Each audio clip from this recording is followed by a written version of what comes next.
자, 거기 42페이지 보겠습니다. 42페이지 수요의 소득 탄력성, 수요에 뭐가 있어요? 교차 탄력성, 요거 있는데 요거 알아볼게요. 자, 얘는 이쪽으로 오겠습니다. 이쪽으로. 세 번째 테마입니다. 세 번째 테마. 요거는 자, 수요의 이거는 소득 탄력성 이렇게 합니다. 소득 탄력성. 자, 요거는 이제 어떤 식으로요? 일라스토시티 인컴 해줄게요. 부호를. 인컴이라는 소득을 얘기합니다. 그래서 일라스토시티 인컴 이렇게 해볼게요. 얘도 마찬가지로 이거 소득이 변할 때 수요량이 어느 정도 민감하게 반응하느냐 이런 얘기입니다. 예를 들어 어떤 사람이 100만 원 월급 타다가 130만 원 올랐습니다. 몇 프로 올랐어요? 30% 올랐죠? 그랬더니 어떤 자는 소비량이 늘어나기도 하고 뭐 줄어들기도 한다는 얘기입니다. 이걸요 수요의 소득 탄력성 해줍니다. 근데 얘는 자, 지금도 요 두 놈은요 이게 부호를 무시하면 안 됩니다. 부호를 플러스냐 마이너스를 답해야 됩니다. 그러니까 부호를 무시하면 돼요, 안 돼요? 얘는 중요성은 좀 떨어지지만 부호를 자존심은 있습니다. 부호를 무시하면 돼요, 안 돼요? 안 됩니다. 플러스가 나오냐 마이너스가 나오냐 이게 중요합니다. 플러스냐 마이너스냐. 자, 그리고 내가 이제 몇 번 얘기하지만 이 수요량의 변화다, 수요의 변화다 이런 거 있죠. 이걸 구분하라는 문제에서만 구분하시면 돼요. 뭐라고요? 구분하라는 문제가 있습니다. 나머지는 전부 다 넓은 의미의 소비량 생각하시면 돼요. 넓은 의미 뭐라고요? 소비량. 자, 그러니까 원래는 소득이 변하면 이거는요, 자, 이 가격 이외 요인이죠. 근데 원래는 수요의 변화율 해야 되는데 그냥 수요량 변화율 해도 상관없습니다. 구분하라는 문제에서만 구분하시면 돼요. 이렇게. 자, 그러면 얘는요 소득의 변화율분의 뭐라고요? 수요량의 변화율 요걸 얘기합니다. 요건데 자, 요거는 이렇게 해볼게요. 요거는 플러스가 나오냐 마이너스가 나오냐가 중요합니다. 예컨대 자, 갑이라는 사람이 대리에서 뭘로 승진했다고요? 대리에서 부장으로 승진했습니다. 부장 승진하니까 자, 겨울철에 석유 같은 건 잔뜩 구입하는데 연탄 같은 경우는 구입하려고 안 하려고요? 안 하려고 하겠네요. 자, 대리에서 부장으로 승진하면 이 대림 아파트 같은 고급 아파트 있죠? 이런 거 많이 살려고 할 겁니다. 그렇지만 이 달동네에 있는 저급 아파트 이런 거 살려고 안 살려고요? 안 살려고 하죠. 그래서 이런 식으로 석유 같은 경우는 소득이 증가하니까 수요를 증가시켰죠. 이런 걸 뭐라고요? 정상제라는 겁니다. 문제라고요? 정상제. 근데 연탄 같은 경우는 오히려 소득이 증가하니까 수요를 감소시켰죠. 뭐라고요? 열등제라는 겁니다. 열등제. 그러면 석유 같은 경우는요, 소득이 증가하니까 수요를 증가시켰죠. 그러니까 항상 플러스가 나옵니다. 자, 수요의 소득 탄력성은 0보다 크다는 얘기는요, 플러스라는 얘기입니다. 플러스다. 그 다음에 열등제인 연탄 같은 경우는요, 소득이 증가하니까 오히려 살려고 안 살려고요? 안 살려고 하죠. 그래서 마이너스를 플러스로 하면요, 마이너스가 나옵니다. 그래서 수요의 소득 탄력성은요, 마이너스가 됩니다. 그러니까 정상제는 플러스, 열등제는 뭐라고요? 마이너스. 다른 거 안 해도 됩니다. 정상제는 뭐라고요? 플러스, 열등제는요? 마이너스. 이렇게 항상 플러스냐 마이너스를 답해 줘야 돼요. 그리고 수요의 소득 탄력성이 그냥 말없이 그냥 0.3 하면요, 플러스 0.3이라는 얘기입니다. 아무것도 없으면 다 뭐라고요? 플러스입니다. 이렇게 마이너스면 마이너스 붙여줍니다. 이렇게. 자, 이번에는 수요의 소득 탄력성 갖고 이번에는요 수요의 교차 탄력성 알아보겠습니다. 수요의 뭐라고요? 교차 탄력성. 요거는요 여기서 교차라는 것은 이게 빨강색 잡을게요. 빨강색. 자, 교차라는 것은 주변에 있는 타재와의 가격을 얘기합니다. 타재와의 가격. 그러니까 주변에 있는 다른 재와의 가격이 변할 때 이 소비량이 어느 정도 해당 재와의 소비량이 어느 정도 민감하게 반응하느냐 하는 걸 뭐라고요? 수요의 교차 탄력성이라는 겁니다. 뭐라고요? 수요의 교차 탄력성. 그래서 요거는요, 일라스토시티 XY 이런 걸 써볼게요. 그래서 요거는요, 주변에 있는 다른 재화를 Y재라고 할게요. 주변에 있는 다른 재화를 뭐라고요? Y재. Y재의 가격이 변할 때 자, 해당 재화, 이번에 구입하려고 하는 재화인 X재의 수요량의 변화율, 요걸 얘기합니다. X재의 뭐라고요? 수요량. 그러니까, 요, 주변엔 다른 재화인 Y재의 가격이 변했죠? 그랬더니 해당 재화인 X재의 소비량이 어떻게 변하냐, 그런 얘기입니다. 자, 그러면 주변에 있는 자, 요번에 구입하려고 하는 재화를 오비맥주라고 하고, 주변에 있는 다른 재화를요, 하이트라고 한번 해보자. 하이트. 그러면 하이트 가격이 올랐다. 그럼 하이트 살려고 안 살려고요? 안 사고 오비는 더 살려고 하죠. 이 두 가지 재화를요, 대체재라고 해요. 보완재라고요. 대체재라는 겁니다. 이렇게. 그 다음에 이번에는요, 예, 커피에다 사람들은 전부 다 프림을 타먹는다 가정해보자. 이렇게 전부 다 믹스 커피만 마시는 거죠. 그럼 얘는 한 끼 소비해야 되는 거 아닙니까? 그러면 프림 가격이 올랐다. 그러면 프림 살려고 안 살려고요? 안 사고 커피도 덩달아 안 살려고 하죠. 얘가 줄어드니까 얘도 같이 줄어든 거 아닙니까? 이걸요, 양자 간의 관계를요, 보완제라는 겁니다. 문제라고요? 보완제. 커피 입장에서는 프림이 보완제, 프림 입장에서는 뭐라고요? 커피가 보완제입니다. 그러면 자, 이 그 오비하고 하이트가 있는데 주변에 있는 다른 재화인 하이트의 가격이 올랐답니다. 그럼 하이트 살려고 안 살려고요? 안 사고 오비는 더 살려고 하죠. 얘는 더 살려고 하겠네요. 그래서 플러스를 플러스로 하니까 항상 플러스 형태가 나타납니다. 0보다 크다는 얘기는요, 플러스라는 얘기입니다. 0보다 큰 걸 뭐라고요? 플러스. 이번에는 프림 가격이 올랐습니다. 프림 가격이 오르니까 올랐죠? 그럼 프림 살려고 안 살려고요? 안 사고 커피도 덩달아 안 살려고 하죠? 덩달아 안 살려고 하겠네요. 그러면 마이너스를 플러스로 하니까 뭐 나와요? 마이너스가 나옵니다. 그래서 수의 교차 탄력성은요, 마이너스가 나옵니다. 자, 그래서 다시 한번 정리할게요. 정상제는 어떻다고요? 플러스. 열등제는요, 마이너스. 그 다음에 대체제는 어떻다고요? 플러스. 그 다음 보완제는요, 마이너스. 정리할 수 있죠? 이렇게. 정리는 되는데, 또 문제를 풀려고 하면 상당히 어렵습니다. 좀 복잡해 보여요. 자, 그러면 문제를 통해서 확인해 보겠습니다. 문제. 1번 볼게요. 그 계산형 문제 1번. 소득이 5% 증가하자 B부동산의 수요량이 10% 감소했다면 수요의 소득 탄력성은, 자, 계산해 볼게요. 수요의 소득 탄력성은요, 어떻게 계산한다고요?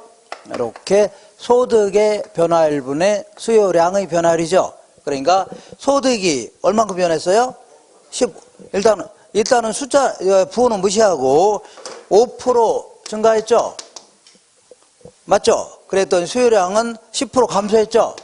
그럼 일단은 부호 무시하시고 이제 숫자만 먼저 해결할게요. 10을 5로 나누면 얼마예요? 2죠, 2. 2. 인데 이제 이거는 부호도 붙여야 된다고 했죠. 그러면 자, 소득이 올랐다고 했죠. 그랬더니 수요량 감소했죠. 그럼 마이너스가 나오겠네요. 마이너스면 정상제예요, 열등제예요? 열등제입니다. 그죠? 아, 정상제는 플러스, 열등제 마이너스라고 했죠. 이렇게 항상 이렇게 마이너스 이렇게 붙여줘야 돼요. 마이너스면요, 열등제, 플러스면요, 정상제. 이렇게 구분할 수 있죠. 자, 그러면 이번엔 2번 보겠습니다. 2번. 자, 부동산 시장에서 소형 아파트 임대료가 10% 상승함에 따라서 소형 아파트 임대 수요량이 5% 감소한 반면에서 한번 한번 슬러시 거보세요. 거볼게요. 자, 여기까지만 계산해 볼게요. 이건 수요의 가격 탄력성을 물어보는 겁니다. 수요의 가격 탄력성은, 자, 일단 부호 무시하시고, 자, 소형 아파트 임대료가 10% 상승함에 따라서, 일단 부호 무시하시고, 10% 상승함에 따라서 소형 아파트 임대 수요량이 5% 감소했죠? 자, 얘는 부호 무시하고 답하시라고 했죠? 아, 얘는 부호 무시하고 답해야 돼요? 그러니까 얘는 계산하면 얼마라고요? 0.5입니다. 그러면 0.5는 저기 볼게요. 0.5는 1보다 커요, 작아요? 작잖아. 이런 걸요, 비탄력적이다 해줍니다. 어떤 탄력적이라고요? 비탄력적. 그 다음에 이번에는 자, 소형 아파트하고 주변에 있는 오피스텔과의 관계를 한번 알아볼게요. 이렇게. 자, 지금 소형 아파트의 가격이 이제 올랐다고 했죠? 가격 오르면 소비량은 감소하겠죠? 예, 가격이 올랐죠? 그럼 수요량 감소했죠? 근데, 감소했는데, 자, 거기 반면, 그 다음부터 볼게요. 반면에 오피스텔의 임대 수요는 7% 증가했죠? 얘는 감소했는데 얘는 증가해서 감소했어요? 증가했죠? 그러면 대체재 관에는 반대로 움직여요? 같이 움직여요? 소비량이 반대로 움직입니다. 하이트의 가격이 올랐죠? 그럼 하이트 안 사고 오히려 더 살 거 아닙니까? 그러니까 대체재 관에 항상 반대로 움직여요? 같이 움직여요? 소비량은 반대로 움직입니다. 그러니까 얘는 반대로 움직였죠? 아, 자, 소형 아파트 가격이 올랐죠? 소형 아파트 안 살려고 할 거 아닌데, 안 살려고 하죠? 근데 주변에 있는 오피스텔 수요량은 증가했죠? 같이 움직여서 반대로 움직였어요? 반대로 움직였으니까 얘는요, 대체재 관계가 있습니다. 문학이라고요? 대체재. 자, 문학이 알겠나요? 자, 다시 읽어볼게요. 자, 부동산 수요의 시장에서 소형 아파트 임대료가 10% 상승함에 따라서 임대료가 가격입니다. 임대료가 가격이에요. 그래서 10% 상승함에 따라서 소형 아파트 임대 수요량이 5% 감소했죠. 여기까지가 요거 아닙니까? 여기 이제 0.5 나니까 뭐라고요? 비탄력적이다. 그러면 지금 그 다음부터는요, 소형 아파트하고 오피스텔과의 관계를 물어보는 겁니다. 자, 반면에 오피스텔 임대 수요는 7% 증가했죠. 그러면 소형 아파트 가격이 올랐으니까 소형 아파트 소비량 줄이려고 하죠. 근데 오피스텔 수요는 증가했죠. 같이 움직여서 반대로 움직였어요. 반대로 움직였으니까 얘는요, 대체제가 되는 겁니다. 이렇게. 그래서 요걸 답하면 돼요. 이렇게. 자, 그러니까 비탄력적이고 대체제 답을 하셔야 돼요. 할 수 있나요? 이렇게 하시면 됩니다. 이건 할만하지 않나요? 이 정도는 할만하죠? 못해요, 이거? 이건 할 수 있을 거 아닙니까? 자, 요거는 항상 답을 할 때는 뭘로 하라고요? 플러스 라파라고 했죠? 그리고 오비가 있고 화이트가 있다. 이런 걸 대체제로 보완자라고요? 대체제죠? 그럼 화이트가 오르면 화이트 살려고 안 살려고요? 안 사고 오비를 더 살려고 하죠? 얘는 항상 소비량이 반대로 움직입니다. 커피가 있고 그 다음에 프림이 있다. 그럼 프림 가격이 올랐다. 그럼 프림 살려고 안 살려고요? 안 사고 커피도 덩달아 안 살려고 하죠? 항상 어떻다고요? 같이 움직입니다. 소비량이. 그러니까 아까 소형 아파트하고 오피스텔하고 같이 움직였어요? 반대로 움직였어요? 소비량이? 반대로 움직였잖아요. 그러니까 뭐라고요? 대체제다. 구분할 수 있죠? 이렇게. 자, 그 다음에 이번에는 거기 3번 같은 게 좀 문제 풀기가 힘듭니다. 그래서 4번을 먼저 풀어볼게요. 4번. 4번하고 5번 정도는 잘하면 할만합니다. 어떻게 하면요? 잘하면. 잘못하면 어쩔 수 없고, 잘하면 어떻다고요? 할만합니다. 이렇게. 자, 보세요. 이거 지울게요. 좀 지저분하니까. 어떤 지역이 딱 하겠는데, 자, 항상 수요의 가격 탄력성은 어떻게 계산하라고요? 가격의 변화율분의 수요량의 변화율. 그 다음 수요의 소득 탄력성은요, 소비량의, 소득의 변화율분의 어떻다고요? 수요량의 변화율. 이렇게 한 상태에서 4번 볼게요. 아파트에 대한 수요의 가격 탄력성은 0.8이고, 얘는 얼마라고요? 0.8이고, 그 다음에 소득 탄력성은요, 0.5랍니다. 이렇게. 그러면 얘는 말이 없으면 플러스라고 했죠? 네, 플러스. 자, 다음에 아파트 가격이 10% 상승했고 얘는 10% 상승했답니다. 일단 부호 무시하시고, 그 다음에 소득은요 20% 증가했답니다. 일단은 자, 그러면 아파트 전체 수요량은 어떻게 변하냐 그런 얘기입니다. 일단은 이제 숫자를 먼저 해결해야 됩니다. 숫자를. 여기 있는 숫자하고 여기 있는 숫자를 먼저 해결해야 되는데, 이거 계산할 때는요 얘와 얘를 곱하면 돼요. 나누기가 너무 뭐라고 할게요? 곱하기. 그러니까 자, 10 곱하기 0.8 하니까요 8%입니다. 얘는 몇 프로라고요? 8%. 얘는요 20 곱하기 0.5면 10%입니다. 일단 이거 해결했어 안 했어요? 여기서 이제 해석할 줄 아셔야 돼요. 해석. 가격과 수요량은 반대로 움직인다고 했죠? 그러니까 아까 어디 갔어요? 예, 가격이 올랐다고 했죠? 그럼 수요량은 감소하는 겁니다. 감소했죠? 그리고 얘는 플러스라고 했죠? 그럼 얘가 증가하면 얘도 같이 증가하는 겁니다. 근데 지금 소득이 증가했다고 해서 감소했다고 했어요? 증가하니까 얘도 같이 증가하겠죠? 플러스니까 같이 증가하는 거 아닙니까? 그러니까 가격이 올라가는 바람에 8% 감소했고 소득이 증가하는 바람에 10% 증가했죠? 그럼 시장 전체에서는 얼마라고요? 2%가 증가했네요. 이게 정답입니다. 2% 증가. 이거 할 수 있어 없어요? 이거 할 수 있어요? 다행이시네. 다시 해요? 다시 해? 하라고 했잖아, 조금 전. 잘못 얘기했어요? 자, 이걸 뭐라 하냐면 전문용어로 삑살이 났다. 이렇게 표현합니다. 뭐 났다? 삑살이. 자, 이런 얘기까지, 이래가지고 이거는 종합응용과학이기 때문에 다양한 얘기를 다 해줍니다. 이걸 다시 한번 정리할게요. 아까 답한 걸 뭐라고요? 삑살이 났다. 이렇게 합니다. 자, 이거 다시, 이거 할 수 있죠? 이렇게 하시면 돼요. 다시 한번 해볼게요. 자, 이런 문제 정도는 풀만 합니다. 자, 가격이 아까 10% 증가했다고 했죠? 그 다음에 소득은 20% 증가했다고 했죠? 그럼 일단 이 숫자를 먼저 해결해야 되는데, 숫자는요, 얘랑 얘랑 곱하면 8%죠? 얘랑 얘랑 곱하면 얼마라고요? 10% 아닙니까? 이거 해석할 줄 아셔야 돼요. 자, 가격이 아까 올랐다고 해서 하락했어요? 올라갔다고 했죠? 수요량 감소하는 겁니다. 그 다음에 얘가 플러스라는 얘기는 얘가 증가했다고 했죠? 얘도 같이 증가한 겁니다. 그러니까 가격이 올라가는 바람에 8% 감소했고 소득이 증가하는 바람에 10% 증가했죠? 시장 전체는 얼마라고요? 2%가 증가했네요. 이걸 살짝 응용해 보겠습니다. 살짝. 자, 이렇게 해서 한번 꽈서 물어보기도 합니다. 한번 꽈서. 자, 거기가 6번, 5번입니다. 아파트 공간에 대한 수요의 임대료가 가격입니다. 수요의 가격 탄력성은 0.8이고 요겁니다. 그리고 소득 탄력성은 얼마라고요? 0.5네요. 똑같네요. 근데 자, 아파트 임대료가 10% 상승했음에도 불구하고 자, 10%가 상승했음에도 그러면 10% 상승했으면 수요량 감소했겠죠? 그죠? 그래, 아파트 가격이 10% 상승했음에도 불구하고 전체 아파트 수요량은요, 2%가 증가했답니다. 전체는 몇 프로가 증가했다고요? 2%가 증가했대요. 자, 그러면, 자, 그렇다면 소득은 얼만큼 변했을까? 그럼 얘도 별말이 없으면 플러스라고 했죠? 그러면 자, 그러면 이건 이제 해석할 줄 아셔야 돼요. 가격이 올랐다고 해서 하락했다고 했어요? 올랐다고 했죠? 아, 일단 숫자부터 해결할게요. 얘랑 얘랑 곱하면 몇 프로예요? 8%인데 가격이 올랐다고 했죠? 그러면 수요량은 감소했을 거 아닙니까? 8%? 그죠? 근데도 불구하고 전체는 2% 증가했죠? 그럼 만약 여기서 만약에 10%가 증가한다면 몇 프로 증가한다고요? 10%가 증가한다면 전체는 얼마 증가하는 거예요? 2% 증가하는 거네요. 아, 여기서 8% 감소했고 여기서 10%가 증가해 준다면 이게 몇 프로 증가하는 거예요? 2% 증가하는 거죠? 그럼 요것만 해결하면 되겠네. 요거. 여기 소득의 변화를 아닙니까? 근데 요거 계산할 때는요, 얘를 얘로 나누면 돼요.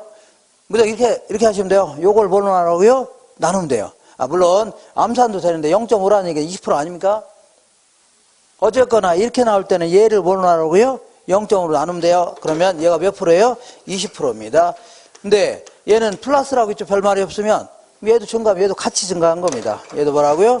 그러니까 소득이 몇 프로 증가한 거라고요? 20% 증가한 겁니다. 이거는 약간 틀어서 물어봤는데 어떻게 할 만한가요? 이것도 잘 생각하시면 돼요. 이거는 아까 그 문제를 요렇게 전체로 이렇게 물어본 겁니다. 이렇게 알 수 있나요? 이렇게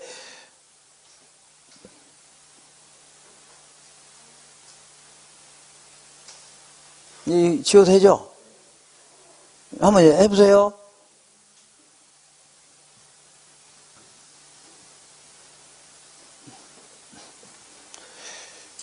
자, 그 다음에, 요런 3번 같은 게 좀 풀기가 힘든데, 주택시장이 서로 대체 관계가 있는 아파트와 빌라로 구성되어 있는데, 아파트 가격에 대한 빌라 수요의 교차 탄력성. 자, 항상 이렇게, 자, 빌라 수요의 교차 탄력성.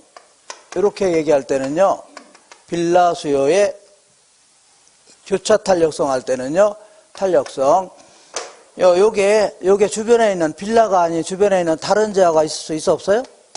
타 재화의 가격이 변할 때 가격의 변화율을 얘기하는 겁니다. 가격의 변화율에 비해서 자, 가격의 변화에 따라서 빌라 수요가 어떻게 변하냐 그런 얘기입니다. 알겠죠? 다시 할게요. 타 재화의 가격 변화가 있을 때 빌라 수요가 어떻게 변하냐 그런 얘기죠. 이렇게. 그래서 계산할 때는 여기다가 이렇게 해주면 돼요. 자, 요거는요, 자, 타 재화가 여기는 아파트밖에 없는 거죠? 아파트 가격에 대한 빌라 수요 교차 탄력성이라고 했죠? 그러니까 요거는 여기서 말하는 다른 재화는 뭐라고요? 아파트밖에 없는 겁니다. 되셨죠? 그러니까 아파트의 가격이 변할 때 가격의 변화를 위하여 빌라의 수요량의 변화율, 요걸 얘기하는 겁니다. 빌라의 수요량의 변화율. 근데 요거를 백분율이 바로 주어진다면 바로 계산할 수 있는데 요것도 백분율까지 계산하랍니다. 뭐까지 계산하고요? 백분율까지 계산을 해요. 자, 읽어볼게요. 다시 읽어볼게요. 주택시장이 서로 다른 대체관계가 있는 아파트와 빌라로 구성되어 있으며 아파트 가격에 대한 빌라 수요의 교차 탄력성이 얼마예요? 자, 어디 갔어요? 0.8이죠? 0.8이네요. 0.8이다. 이렇게. 자, 그러면 요거 0.8이라 합니다. 이때 자, 아파트 가격이 1600만 원에서 2000만 원으로 올랐답니다. 그러면 1600만 원에서 얼만큼 오른 거예요? 2000만 원으로 얼만큼 올랐어요? 400만 원 올랐잖아요. 이게 바로요, 아파트 가격의 변화율입니다. 뭐라고요? 아파트 가격의 변화율. 그랬더니, 자, 빌라가요, 빌라의, 자, 수요량이 1200세대에서, 1200세대에서 몇 세대가 증가했냐, 그런 얘기죠? X를 해주면 되겠네요. 자, 근데 얘는 별 말이 없으면 플러스죠? 플러스야, 안 했어요? 플러스요. 그러니까 얘가 증가할 때 같이 증가하는 겁니다. 이거 증가하면 같이 증가하는 거죠? 이렇게. 그러니까 400만 원 증가했다고 했죠? 얘도 증가하는 겁니다. 요 계산할 때 이렇게 계산해야 돼요. 어떻게 계산하냐면, 일단 요걸 먼저 계산해야 됩니다. 요 계산할 수 있어, 없어요? 계산하죠? 4 나누기 1600 했죠? 이 상태에서 그대로 0.8을 곱합니다. 나누기가 넘어가면 뭘로 바뀌어요? 곱하기 했죠? 이 상태에서 요것만 남아있죠? 1200만 원, 1200을 곱하면 돼요. 그러면 얼마 나오냐면 2240세대 나옵니다. X가 얼마라고요? 240세대가 증가한 겁니다. 240세대가 증가한 거예요. 되셨죠? 그러니까 총 얼마가 된 거예요? 1440세대가 되는 겁니다. 1200세대에서 X만큼 증가할 거죠? 그러니까 시장 전체는 얼마라고요? 1440세대가 되는 겁니다. 되겠죠? 오케이. 이런 건 좀 까탈스럽네요. 이것도 할만한가요? 자, 이렇게 해서, 요거 좀 계산 문제도 끝냈고,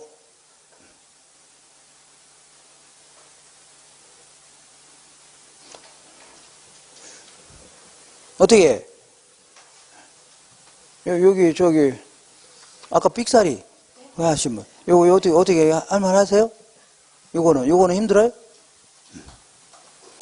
이게, 자, 항상 빌라 수요의 교차 탄력 싸움. 요거는요, 빌라가 아닌 주변에 다른 자가 있어, 없어요? 다른 자 가격이 변할 때가 어떻게 변하냐, 그런 얘기죠. 그러니까 요거는요, 다른 자가 아파트죠? 아파트 가격의 변화율분에 뭐라고요? 빌라의 수요량의 변화율인데, 이거를 100분율로 이렇게 얘는 10% 변화인데 20% 정해준 게 아니죠? 그러면 이렇게 이제 계산해야 됩니다. 이런 식으로. 약간 까탈스럽네요. 이렇게. 자, 이렇게 해서 이 정도 정리하시면 됩니다. 그리고 그 서술형 지문 보겠습니다. 자, 수요의 소득 탄력성은 소득의 변화율에 대한 뭐라고요? 수요의 변화율. 제가 아까 뭐라고 했어요? 자, 이 수요량의 변화냐, 수요의 변화냐는 구분하라는 문제에서만 구분하라고 했죠? 그러니까 이건 맞는 겁니다. 수요의 변화율 혹은요, 수요량의 변화율. 똑같은 거예요? 똑같은 겁니다. 그리고 항상 문제에서는요, 이렇게 자, 뭐뭐에 대한 이렇게 나온다든가, 뭐 이렇게 지문에, 서술형 지문에 나올 수 있습니다. 뭐뭐 분해, 뭐뭐에, 뭐뭐 대비, 뭐 이런 표현 나오죠? 이런 거 나왔나요? 나오면 이 뭐뭐가 전부 다 분모로 들어가는 겁니다. 자, 분모는 위에요, 아래요?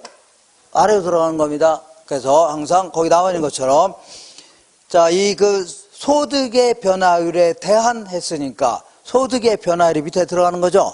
그런 다음에 수요량의 변화율 혹은요, 수요의 변화율. 똑같은 겁니다. 맞는 거고, 이번에 소득이 10% 증가하자 어떤 부동산의 수요량이 8% 증가했답니다. 그러면 소득이 10% 증가하니까, 자, 수요량이 얼마 증가했다고요? 8% 증가했죠? 그러니까 얘가 증가하니까 얘도 증가했어요? 안 증가했어요? 증가했으면 이거는 정상제예요? 열등제예요? 정상제입니다. 정상제 무조건 조금 증가하든 많이 증가하든 증가하면 정상제입니다.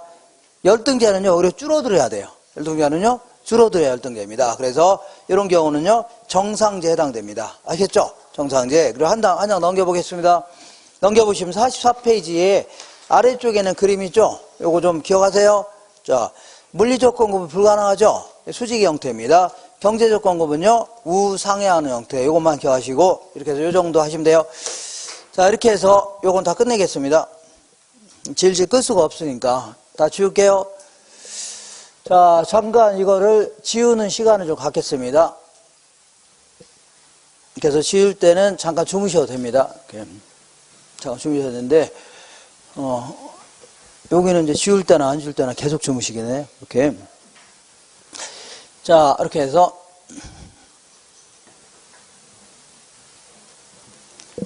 자, 이제 일어나셔야 됩니다. 지금 주무신 분은 뭐라고요? 일어나셔야 돼요. 오케이. 170일 남았네요. 170일.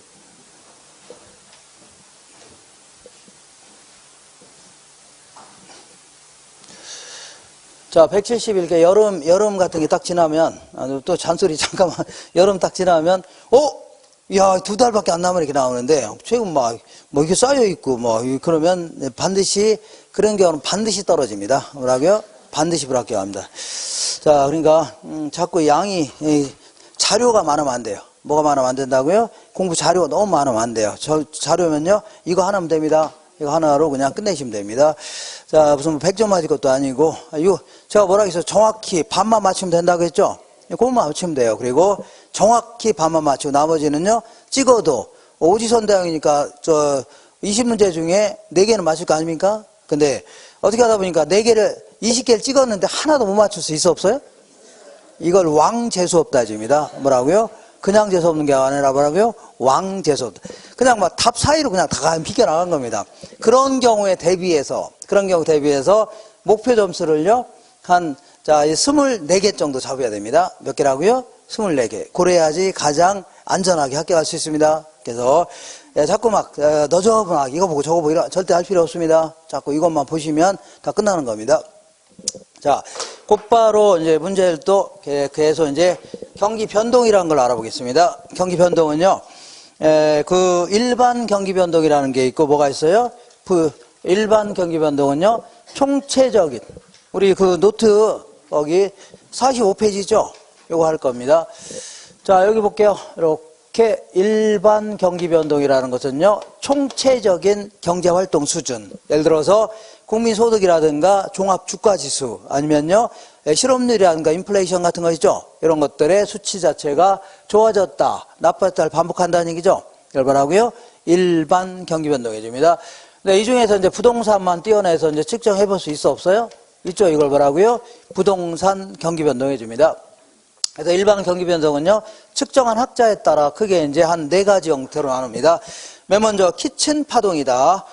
요거는 사람 이름입니다. 사람이에요. 무슨 부엌이 아닙니다.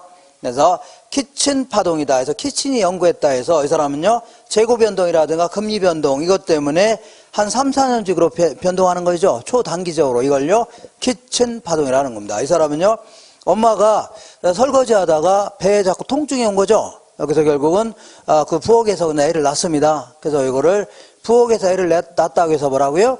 키친이라고 이름을 지은 겁니다. 전혀 근거 없는 얘기입니다. 어쨌거나 이렇게 하고, 그 다음에 이제 주글라 파동 같은 경우는 설비 투자의 변동 때문에 한 8에서 10년직으로 변하는데, 이 사람은 이제 여자인데 태어나자마자 이 엄마한테 태어나자마자 엄마나 담배 안 같이 그런 바람에 엄마가 뭐라고요? 너 죽을래? 이렇게 하다가 이름이 뭘로 바뀌었어요? 죽을래. 이렇게 경상도에서 나왔습니다. 어디서라고요? 죽을라. 이렇게 사투리가 이렇게 됐습니다. 그 다음에 이제 쿠즈네츠 같은 경우는 경제 성장률의 변동이라든가 인구 증감 이것 때문에 20년주기로 변동되는 거, 이걸요 쿠즈네츠 파동이라는 거고, 그 다음에 기술의 혁신이 있었다든가 신자원의 개발, 예를 들어서 컴퓨터가 발명되거나 핸드폰이 발명됐죠. 이런 바람에 50년 주기, 60년 주기로 변동되는 걸요 콘드라티의 파동이라는 겁니다. 이렇게. 근데 이 중에서 우리가 보통 이제 일반 경기 변동하면 주로 이제 주글라 파동을 주로 얘기합니다. 자, 별 말이 없으면 뭘 얘기한다고요? 주글라 파동을 얘기하는 겁니다. 자, 이거는요, 주기가 한 8에서 한 10년 걸린다, 이렇게 얘기합니다. 그리고 이제 설비 투자, 이런 게 변동되는 바람에, 자, 8에서 10년 주기로 변동하는 걸요, 주글라 파동해줍니다. 자, 그 중에서 이제 이 부동산만 덜렁 떼어내서 측정해 볼 수 있어 없어요? 있죠. 그래서 일반적인 학자들은 보통 이제 한센 이야기하는 파동, 걸요 한센 파동, 요거를 부동산 경기로 간주합니다. 보통 이제 주기가 17에서 한 18년 정도 걸린다, 이렇게 얘기합니다. 그리고 요거는 당연히요, 건축 경기 이런 것 때문에 자 17에서 18년 정도 걸린다는 얘기죠. 이걸요 한센 파동 해줍니다. 자, 그러면 이렇게 해볼게요. 자, 여기가 뭐가 있냐면 그 밑에 이제 그림이 어디서 인터넷 다운받았는데 좀 조잡스럽습니다. 자, 이렇게 보시면 돼요. 경기가 좋아졌다, 나빠졌다, 좋아졌다를 반복한다는 얘기죠. 이걸요 경기 변동인데, 요걸 정점이라 하는 거고, 요걸요, 또 다른 정점 해줍니다. 여기서 여기까지를요, 주기 해줍니다. 아니면 저점에서 또 다른 저점을요, 주기. 똑같습니다. 그리고 정점에서 저점 사이 폭을 뭐라고요? 진폭 해주는데, 어쨌거나 콘드라티의 파동 같은 경우는 여기서 여기까지 몇 년 걸린다고요? 50에서 60년 걸린다. 그리고, 자, 그 쿠즈네츠 파동 같은 경우는요, 자, 약 20년 주기로 이렇게 변동하는 겁니다. 20년 주기, 이렇게. 그 다음에 주글라 파동 같은 경우는요, 8에서 10년 주기로 이렇게 변동하는 겁니다. 이런 식으로, 이렇게. 자, 그 다음에, 뭐가 있어요? 키친 파동 같은 경우는 3, 4년 주기로 계속 변동되는 이런 형태를 뭐라고요? 키친 파동이라는 겁니다. 이렇게 해서 가볍게 하시고, 자, 지금부터 왜 8에서 10년 주기로 일반 경기가 변동되냐, 간단히 말해볼게요. 간단히. 자, 먼저 요거에 대해서 알아보는데, 우리가 보통 일반적으로 경기가 호황이다. 호황이라는 얘기는, 자, 일반 기업 하기가 좋다는 얘기, 나쁘다는 얘기예요? 기업을 운영하기가 좋다는 얘기죠? 기업을 운영하기가 좋다는 얘기는 물건이 잘 팔릴 거로 예상되는 거죠? 그죠? 그러니까 경기가 기업하기가 좋은 거 아닙니까? 그럼 물건이 잘 팔릴 거로 예상된다는 얘기는 현재 시장에서 나온 생산량보다 뭐가 많다는 얘기예요? 소비하고자 하는 양이 많다는 얘기죠? 그러니까 잘 팔릴 거로 예상되는 거 아닙니까? 맞아요? 그러니까 이런 경우에는 설비 투자 같은 거 기업은 늘리려고 해, 줄이려고 해? 막 설비 투자를 막 늘리려고 할 겁니다. 공장도 늘리고 기계도 막 구입하려고 하죠. 그러면서 자, 생산을 막 늘리고 싶을 겁니다. 뭘 늘려요? 생산도 늘리고. 근데 기계는 혼자 돌아가요? 사람이 있어야 돼요? 있어야 되니까 뭐 사람도 막 고용도 막 늘리려고 할 겁니다. 그리고 회사가 장사가 잘 되니까 자, 이 회사한테 투자를 하려고 안 하려고 해? 하려고 하니까 막 주가도 막 올라갈 겁니다. 이렇게. 자, 그 다음에 또한 이 구성원들은 소득도 많아지는 거죠. 장사가 잘 되니까. 그러니까 소득도 늘어나고, 그 다음에 시장 가서 쓸 돈도 많아져, 적어져? 많아진다는 얘기입니다. 그래서 소비도 이렇게 증가하는 이러한 형태를 우리는 뭐라고요? 호황이다, 집니다, 호황. 근데 이 설비 투자를 계속 늘리다 보니까, 자, 공장이라든 계속 늘렸죠? 기계도 막 구입했죠? 그래서, 근데 이제 공장이나 기계는 계속 돌아갈 수밖에 없거든요? 그죠? 그러니까, 자, 한번 설치해 놓은 설비 같은 경우는 계속 돌아갈 수밖에 없어요. 예를 들어서 남편이 공장 근로자인데 물건이 좀 안 팔린다고 해서 공장 가서 놀다 오나요? 아침에 출근해서 8시까지 출근한 다음에 하루 종일 일하다 오는 거 아닙니까? 그죠? 그러니까 공장은 계속 돌아갈 수밖에 없는 겁니다. 일단 한번 설치해 놓은 고정자산들은 계속 돌아갈 수밖에 없죠. 그러다 보니까 언젠가부터는 자, 계속 설비 투자 늘리다 보니까 언젠가부터는 생산량하고 소비량을 비교해 봤을 때 생산량이 많아진 시가 올까요? 올까 안 올까요? 올 수 있다는 얘기입니다. 왜냐하면 기계는 계속 돌아가는 거죠. 계속 막 생산을 늘릴 거 아닙니까? 그러다 보니까 언젠가부터는 생산량이 늘어나 안 늘어요? 소비량도 늘어나는 시기가 온다는 얘기죠. 그러면 안 팔린 물건이 쌓여요? 안 쌓여요? 쌓이는 바람에 그 창고에 막 재고가 누적되기 시작하는 겁니다. 그죠? 그럼 그런 경우는 안 팔린 물건이 계속 쌓여가는데 설비 투자 늘리면 돼요? 안 돼요? 늘리긴커녕 기존에 있는 설비마저 팔아치워야 되죠? 그러니까 설비 투자를 자꾸 감축시키려고 할 겁니다. 이렇게 그러면서 물건도 안 팔리는데 생산을 늘려야 돼요? 안 돼요? 안 되죠. 창고에 쌓여 있으니까. 그래서 생산도 막 줄이려고 할 겁니다. 생산도 줄이려고 하고 그 다음에 자, 그 전에 잘 나갔을 때 사람들을 많이 채용했었는데 지금은 놀리면서 월급 줄 수는 없는 거죠. 어쩔 수 없이 구조조정이다 하면서 사람 막 잘라대기 시작합니다. 그리고 회사가 장사가 안 되니까 막 주가는 막 점점 떨어지기 시작하고 그 다음에 이 잘린 사람들은 소득 있어 없어요? 없고 노숙자가 되고 그 다음에 남아있는 사람들도 사장님 월급 더 주세요 했다가 잘릴 수 있는 거죠. 가만히 있어야 됩니다. 그러니까 소득도 점점 줄어들고 그 다음에 소득이 줄어드니까 쓸 돈이 있어 없어요? 없죠. 소비도 줄어들고 이러한 시기를 뭐라고요? 이걸 우리는 불경기다 혹은요 불황이다 이렇게 표현합니다. 불황. 근데 이게 이제 불황 시기를 계속 겪다 보면 계속 설비 투자를 줄이는 거죠.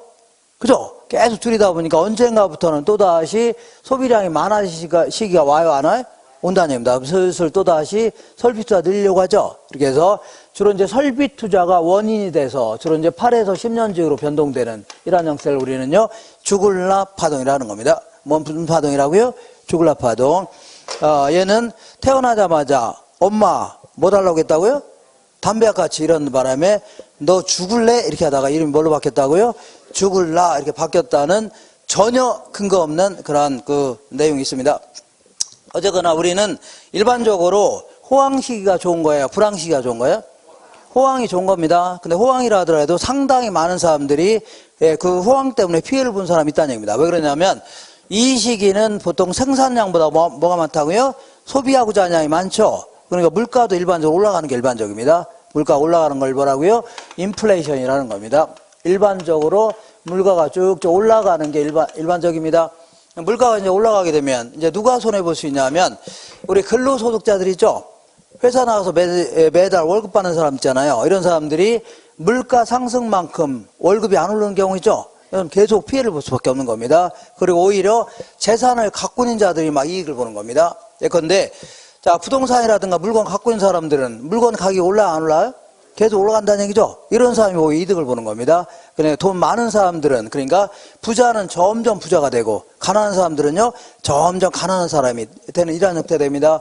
그리고 돈을 빌려준 자를 뭐라고요? 채권자다. 돈을 빌린 자를 뭐라고요? 채무자 하는데 오히려 채권자가 불리해집니다. 왜냐면 100만 원 누구한테 빌려줬는데 나중에 인플레가 심해졌죠. 근데도 똑같은 100만 원 받아야 될 거 아닙니까? 인플레가 심해지면 화폐 가치가 떨어지는 거죠. 근데도 똑같은 100만 원 받으니까 누가 손해봐요? 채권자가 손해봅니다. 돈을 받는 자가 손해봅니다. 그리고 자, 이 우리나라 물건이 비싸요, 안 비싸요? 비싸니까 외국에서 우리나라 물건 살려고 안 살려고요? 안 살려고 하죠. 그러니까 수출은 줄어들고 오히려 수입이 증가하는 기현상이 나타납니다. 이러한 여러 가지 불합리한이 생길 수 있다는 얘기죠. 이렇게. 그러면 자, 이 그 불황의 경우에는 우리 입장에서는 나쁠 게 없습니다. 왜냐면 우리 입장에서 생각해 볼게요. 우리 입장에서는 회사가 물건이 안 팔리는 물건이 쌓여있어, 안 쌓여있어요? 쌓이게 되면 물건 가격이 올라갈까요? 떨어질까요? 물건 가격이 헐값입니다. 헐값. 그러니까 시장 나가서 그냥 막 거저 막 물건 가져오는 거죠. 우리 입장에서 나쁠 게 있어, 없어요? 없다. 근데 여기서 가장 큰 문제가 되는 것은요, 남편이 분명히 가방 두고 나갔어, 안 나갔어요? 나갔다 하루 종일 공원에서 이거 파고다운 가서 할아버지 옆에서 훈수만 두고 온다는 얘기죠. 그래서 여기서는 가장 큰 문제가 실업이 가장 큰 문제가 되는 겁니다. 어떤 문제라고요? 실업. 집에서 놀고 있는 사람 있죠? 이러한 게 엄청난 사회 문제가 될 수 있는 겁니다. 되죠? 이렇게. 자, 그래서 이렇게 불황 시에는 실업이 문제고 호황 때는 뭐가 문제라고요? 인플레이션. 이게 문제가 되는 겁니다. 그래서 그런데 자, 인플레이션이 물가가 올라가는 거죠. 물가가 상승할 때는요. 물가 상승할 때는 일반적으로 경기 호황일 때가 일반적입니다. 언제라고요? 물가 상승할 때는 호황이죠. 근데 물가가 상승하면서 오히려 경제는 불황이라는 얘기죠. 경제는 원래 뭐라고 불황이라는 얘기죠. 물가도 상승하고 불황이라는 얘기죠. 실업률도 많아지고 이런 기현상이 나타날 수 있는데 이걸 뭐라고요? 이거를 스태그플레이션이라는 겁니다. 뭐라고요? 스태그플레이션. 한번 물어본 적이 있었습니다. 플레이션이다. 거기 써 있죠? 자, 요거는 역사적으로 한 2번 정도. 자, 그 석유 가격이 폭등하는 바람에 있죠? 그래서 그것 때문에 한 2번 정도의 이런 형태가 나타난 적이 있었습니다. 이렇게. 그래서 석유 파동이라는 겁니다. 이때 뭐라고요? 석유 파동 때문에 이렇게 가볍게 하시면 돼요. 한 장 넘겨보겠습니다. 넘겨보시면. 자, 지금부터, 자, 주로 이제 일반 경기 변동이 아니라 이제 부동산 경기 변동을 알아보는 겁니다. 뭘 알아본다고요? 부동산 경기 변동에 대해서 알아볼 건데, 이거 지울게요. 자, 요거는 아무래도 잠깐 쉬었다 해야 되겠네요. 그냥 놔주세요. 잠깐 쉬겠습니다.